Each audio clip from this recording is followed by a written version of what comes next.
হজরত ওমর রাদিয়াল্লাহু তাআলা আনহু তার সম্পর্কে আমাদের নবী সাল্লাল্লাহু আলাইহি ওয়াসাল্লাম কি বলেছে চলুন আমরা শুনে আসি মিজানুর রহমান আজহারী সাহেবের মুখ থেকে।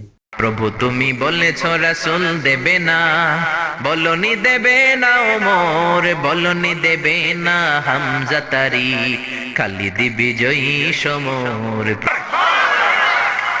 মদিনায় যত মুনাফিক ছিল জমের মতো ভয় পাইতো সাইয়েদনা ওমরকে। শয়তানদের লিডার ইবলিসও ভয় পেত ওমরকে। বিশ্বনবী বলেন ওয়াল্লাযী নাফসি বিয়াদিহি, ওমর ওই সত্তার কসম যেই সত্তার হাতে আমার আত্মা, মা লাকিয়াকা শাইতানু সালিকান ফাজ্জান ইল্লা সালাকা ফাজ্জান গায়রা ফাজ্জিক।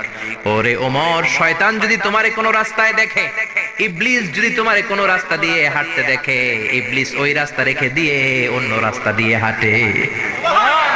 ইবলিসও সাইয়েদনা ওমর ফারুককে দেখলে, এই রাস্তা দিয়ে দেখলে ওর বাপের কি ও জীবনে এই রাস্তা দিয়ে হাঁটবে না, এই রাস্তা ধুইয়া ওই আরেক রাস্তা ধরে চিল্লায় পড়েন আল্লাহু আকবার। কাফেররা ভয় পেত, মুনাফিকরা ভয় পেত, শয়তান ভয় পেত, এমনকি বিশ্বনবীর বিবিরাও ভয় পেত। সুবহানাল্লাহ পড়েন। বিশ্বনবীর বিবিরা বিশ্বনবীরে ধরলেন, আমারে এটা কিনা দেন ওইটা দেন। বিশ্বনবী কয় টাকা নাই, ক্ষমতা নাই, সামর্থ্য নাই, বেশি কথা কইলে তালাক নিয়ে যাও, তোমাদের চেয়েও সুন্দরী অনেক সতী সাধবী নারী আল্লাহ ব্যবস্থা করে দিবে। বিবিরা মাঝে মাঝে খুনসুটি করতো, নবীরে ধরতো, এটা নাই ওইটা নাই এটা দেন। একবার সব বিবিরা টাইট করে ধরছে, ও নবী আয়েশার ঘরে যেদিন থাকেন সাহাবারা বেশি হাদিয়া পাঠায় কেন, আমাদের ঘরে যেদিন থাকেন পাঠায় না কেন? কালকে জুমার নামাজের পরে ঘোষণা দিবেন সবার ঘরে সমান সমান হাদিয়া। নবী কয় আমি হাইতান্ন। ও মিয়া, কে হাদিয়া দিবে, কটুক দিবে, এটা কি ইমাম সাহেবের কাজ? ইমাম সাহেবের বাসায় কে কোন দিন কি খাওয়াবে, কি গিফট দিবে, এটা তো কে যে গিফট দিবে তার ব্যাপার। বিশ্বনবী বললেন আবু বকরকে সবাই ভালোবাসে, তাই আবু বকরের মেয়ের ঘরে যেদিন আমার ডেট পরে থাকার সময় ওই দিন হয়তো বেশি হাদিয়া পাঠায়, তোমাদের ঘরে পাঠায় না, আমার বলার কোনো সুযোগ। বিবিরা কয় না আপনারে বলতেই হবে। নবী কয় আমি পারবো না। বিবিরা কয় পারবেন। ইন দ্য মিন টাইম দরজার উপর থেকে কে যেন সালাম দিল, আসসালামু আলাইকুম ওয়া রাহমাতুল্লাহ। বিশ্বনবী বললেন ওয়া আলাইকুম আসসালাম। বিশ্বনবী বুঝতে পারলেন সালামটা আমার ওমরের সালাম।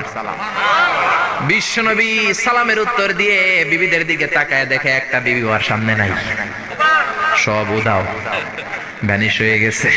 ওই যে ওমর, সুবহানাল্লাহ পড়বেন না? এই জন্য ওমরকে শয়তানও ভয় পেত। আমাদের বাচ্চাদেরকে, আমার মেয়ে একটা মাত্র মেয়ে, খাইতে চায় না, শুধু আমার মেয়ে না, অধিকাংশ বাচ্চাদের এই অবস্থা। ওরা আম্মু দিক দিয়ে খাওয়ায়, আবার দৌড় দেয়, আবার আমি খাওয়াই, আবার কান্নাকাটি করে, বলে গল্প শোনাও, তাইলে খাবো। এখন গল্প শোনাইলেও খায় না। বর্তমান সময়ের ছেলে মেয়েগুলো এরকম, এত জ্বালাতন করে, খেতে চায় না তো বলতে হয় বাঘ আসবে বাঘ, সিংহ আসবে সিংহ, সিংহ মামা আসবে, ঘুমাও ঘুমাও, এগুলো আমরা বলি না? বড় দোষী তো আপনারা কি বলেন? বাচ্চা যদি না ঘুমায়, না খাইতে চায়, এগুলাই তো বলে। বাঘ আসবে, বিড়াল আসবে। মদিনাতে ওমরে ফারুক যখন খলিফা, মদিনার কোন বাচ্চারা যদি না খেতে চাইতো, না ঘুমাইতে চাইতো, মদিনার মায়েরা বলতো তাড়াতাড়ি ঘুমাও, ওই যে ওমর আসতেছে, ওমর। আল্লাহু আকবার! কি শাসক ছিলেন সাইয়েদনা ওমর! সবাই সমান, উনার বিধান, উনার রীতি সবার জন্য সমান। মদ খাওয়ার অপরাধে নিজের কলিজার টুকরা ছেলে আবু শাহমাকে 80টা বেত মেরেছে। হাদিসটা দাঈফ, তবে শিক্ষা আছে আমাদের জন্য। 80টা বেত মেরেছে। এক রাওয়ায়াতে পাওয়া যায় বেত মেরে ছেলেটাকে আহত করে ফেলেছে, আর এক রাওয়ায়াতে পাওয়া যায় পিটাতে পিটাতে ছেলেটাকে দুনিয়া থেকে শেষ করে ফেলেছে। ছেলের মুখে গন্ধ পেয়েছে। আর শরীফতা খামরান, কিরে মদ খাইছস? কয় না বাবা, শরীফ তো নাবিজ, আমি নাবিজ খেয়েছি। নাবিজ খাওয়া যায়। নাবিজ হচ্ছে রাতের বেলা আরবরা দুধের মধ্যে শক্ত খুরমা ছেড়ে দেয়। 1 কেজি দুধের মধ্যে 10টা শক্ত খুরমা ছেড়ে দিলে সকালবেলা দুধের কালারটা সাদা থাকে না, শক্ত খুরমার রস টেনে ওটা লাল হয়ে যায়, খেতে বড় মজা, এটাকে বলে নাবিজ। কিন্তু সকালেই খেতে হবে। ওইটারে যদি 3 দিন জমায়ে রাখেন, 4 দিন জমায়ে রাখেন, ওইটাও গাঞ্জা হয়ে যাবে, ওইটাও তারি হয়ে যায়, মদ হয়ে যায়। সাইয়েদনা ওমরের ছেলে এই কাজ করেছেন, একটু তারির স্বাদ নেয়ার জন্য 4 দিন রেখে দিয়েছে। সাইয়েদনা ওমর বললেন কি খাইছস? কয় মদ খাই নাই। নাবিজ খাইছস? এদিকে আয়। ইফতাহ ফামাক, মুখ খোল। হা করার পরে মুখের সামনে নাক নিয়ে গন্ধ দেখে, মদের গন্ধ, কলারটা ধরে মসজিদে নববীতে নিয়েছেন। ইন দা মিন টাইম মসজিদে নববীতে জোহরের নামাজ হয়। নিজের ছেলেকে মসজিদে নববীর উস্তুয়ানা বলে, উস্তুয়ানাতু মসজিদে নববী, মসজিদে নববীর পিলারে বেঁধেছেন। যেহেতু উনি খলিফা, মসজিদে নববীর ইমাম, জোহরের নামাজের ইমামতি করলেন, সালাম ফিরালেন, আসসালামু আলাইকুম ওয়া রাহমাতুল্লাহ, আসসালামু আলাইকুম ওয়া রাহমাতুল্লাহ। সালামের পর বললেন, মাকানাকুম ইনদানা হাদ, সুন্নতের পর বসে যাবেন, আমাদের একটা হদ আছে। আল্লাহর দেয়া যে বিধান, বিচার, এটাকে আরবিতে বলে হাদ, প্লুরাল হচ্ছে হুদুদ। আমাদের হুদুদ আছে, মানে গুরুদণ্ড আছে, বসবেন। হাজার হাজার মানুষ সবাই ওযু করে যখন ঢুকতেছিল, দেখে আবু শামা পিলারে বাঁধা। সবাই তো আশ্চর্য, কি আজীব তামাশা, প্রেসিডেন্টের পোলা বাঁধা। নামাজের পরে বাইরে আসার পরে হাজার হাজার মানুষ তাকিয়ে আছে। কানাঘুষা শুরু হয়ে যায়। সবাই বলে কি হয়েছে? ওমর কয়, আমার টানাটানি করা যাবে না, এই যে থামেন থামেন, এখন টানলে কি হবে আমি জানি, খুব বিশৃঙ্খলা হবে, দাঁড়ায় শোনেন, দাঁড়ায় শুনলে ডবল সোয়াব, আমি চলে গেলে এরপর আপনারা টানাটানি করে ঢুকেন। কথা শুনতেছেন তো? মনোযোগ আছে? লোকদের মধ্যে কানাঘোষা। প্রেসিডেন্টের ছেলে, কেউ কয় ওমর মনে হয় মারবে না, যেহেতু নিজের ছেলে তো একটু ধমকি টমকি দিয়ে ছেড়ে দিবে। কেউ কেউ বলে না, ওমর তো এত সহজ মানুষ না, মদের বিচার তো 80টা বেদ, মনে হয় 40টা মারবে। কেউ কয় না, 80টাই মারবে। ওমর চেয়ারে বসে জল্লাদরে ডাকলেন, বললেন, ইবদা বিসমিল্লাহ, নে চাবুক শুরু কর। বাইতুল মাল থেকে শক্ত সাইজের একটা চাবুক আনবি। জল্লাদ চাবুক এনে দাঁড়ালেন। ওমর বললেন, ইবদা বিসমিল্লাহ, শুরু কর। জল্লাদ মারতে শুরু করেছে, ওয়াহিদ, ইতনাইন, তালাতা, 3টা মারার পরে এক থাপ্পড় মেরে জল্লাদকে 3 হাত দূরে ফেলে দিলেন।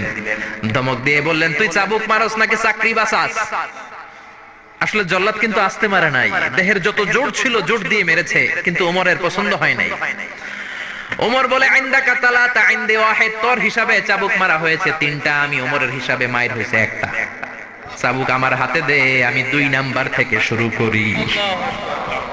ওমরে ফারুক 2 নাম্বার শুরু করলেন, 2, 3, এক একটা চাবুক মারে, ছুপ ছুপ করে চামড়া ছিলে, রক্তগুলো মসজিদে নববীর বারান্দার পিলারের মধ্যে লাগে। ওমরের চেয়ে শক্তিশালী দ্বিতীয় কোন পুরুষ মদিনার জামিনে ছিল নাকি? ওমরের হাতের মাইর। ছেলেটা চিৎকার দিয়ে বলে, বাবা, ও আব্বা, আর মদ খাবো না, ছেড়ে দেন, আর খাবো না। মদ তো আমি খাই নাই, আমি খেয়েছি নাবিজ, 3-4 দিন রাখার কারণে একটু মাতলামি হয়েছে আমার। আব্বা, এবারের জন্য ছেড়ে দেন, আর খাবো না। ওমরের কঠোর হৃদয়ে কোনো দয়া মায়া আসে না, মারতে লাগলেন। এবার আবু শাহামার মা, ওমরের বউ, পায়ের মধ্যে ওমরের পায়ে পড়ে ডেকে বলে, ও ওমর, আমার কলিজার টুকরা ছেলেটারে মারিস না। 30টা বাড়ি মারা হয়েছে, আর বাকি 50টা বাড়ির জন্য এক একটা চাবুকের বিনিময়ে আমি এক একটা উট আল্লাহর রাস্তায় সদকা করব রে ওমর। সাইয়েদনা ওমর বলে, আরে নিয়ে যাও।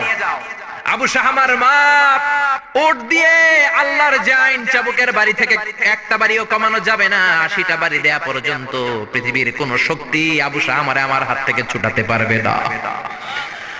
আবু শাহামার মা কাঁদতে লাগলো। ওমরের মনে দয়া মায়া হয় না। 40টা বাড়ি মারার পরে ছেলে বেহুশ, 50টা মারার পরে আবু শাহামা দুনিয়া থেকে শেষ। সবাই নিস্তব্ধ নীরবতা, পিন ড্রপ সাইলেন্স, পিন পতন নীরবতা। রাগে তখনও গড়গড় করছে ওমর। সাইয়েদনা ওমর বললেন, গোসল দে, জানাজা দে, কবর দে। কবর দেওয়ার পরে ওই কবরের উপর 51 নাম্বার থেকে মারা শুরু করলেন। 52, 53, 60টা, 70টা, 80টা চাবুকের বাড়ি কবরের মধ্যে, বিশাল বিশাল বড় বড় বাড়ি মেরে আঘাত করে আল্লাহরে ডেকে বললেন, আল্লাহ, আমার ছেলে হওয়ার কারণে, প্রেসিডেন্টের ছেলে হওয়ার কারণে আমি পার্সিয়ালিটি করি নাই, একটা চাবুকের বাড়িও কম দেই নাই।